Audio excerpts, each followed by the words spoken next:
açılan səhər yeni məna qazanır. Sabahın enerjisi buradan başlayır. Xoş sabah.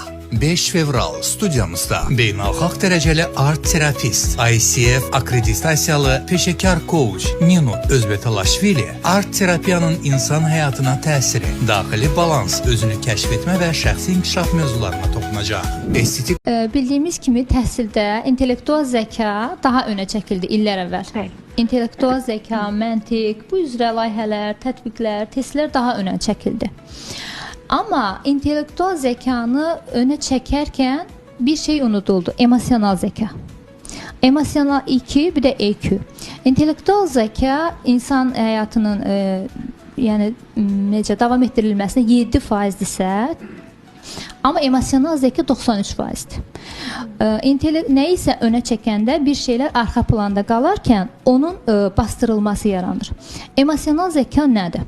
Emosional zəka hal-hazırda təhsil sahəsini götürsək, 600-700 bal toplayan uşaqlarımız var. Yüksək nəticə alaraq universitetlərə qəbul olurlar. Lakin təhsil bitəndən sonra 600-700 bal toplayan uşaq universiteti bitəndən sonra gəlir müəyyən mütəxəssislərə, koçlara, psixoloqlara mən indi nə edeyim? Çünki orada intellektual zəkanı inkişaf etdirib. Dəyərli mütəxəssisimiz dedi ki, bilik, bir də bacarıq. Bilik intellektual zəkadır, bacarıq emosional zəkadır. Və emosional zəka aşkara çıxmadığı üçün intellektual zəkaya önəm verilib. Şəxsiyyət formalaşmır. Şəxsiyyət burada dövlətin tətbiq etdiyi proqramı götürüb, testləri önəmsəyib, hər birini yaxşı bilir. Amma burada bir şey bilmir, özünü.